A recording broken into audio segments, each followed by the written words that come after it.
वायुमण्डलीय चापको अनि थोरै थोरै गरिकन लिने ल टन्न भरिकन हाल्ने हो, टन्न भरिकन हाल्ने। पेपरले यसलाई के गर्छौ छोप्छ है, पेपरले के गर्यो छोप्यो यसलाई अनि जन्म छोप्यो। यसमा छोपिएपछि अब के गर्छु घोप्ट्याउँछु। अब झरिहाल्छ कि कसो मलाई थाहा छैन, झर्यो भने फेरि भिज्छ, झरेन भने ठिक छ है। अब घोप्ट्याउँदा झर्यो त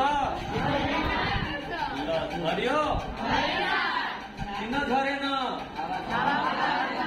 के को कारणले गर्दा हावाको चापको कारणले गर्दा झरेन है।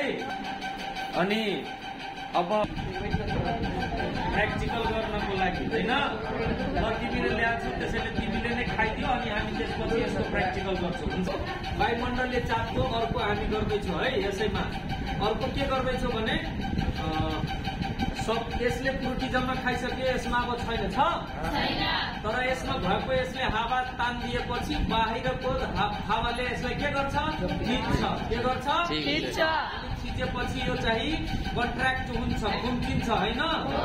वायुमण्डलले हावा बाहिर नभएको भए खुम्चिन्थ्यो त, वायुमण्डलीय चापले ल यसको हावा जम्मा निकाल्दियो अनि यो के हुन्छ हावा तान्ने। यतातिर फर्कने हो किन यतातिर अनि निकाल्ने यसको हावा यसरी। फ्रुटीलाई त हेर्न देऊ यसरी ल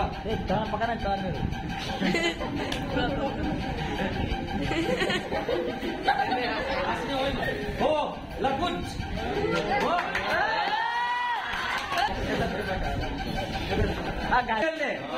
किन कुम्च्यो थाहा छ, हावा यसबाट के गर्यो, हावा जब निकालिसकेपछि यसमा हावा रहेन त बाहिरको वायुमण्डलीय चापले के गर्यो यो खिच्यो होइन र, खिचेपछि यो के भयो त खुम्चियो, के भयो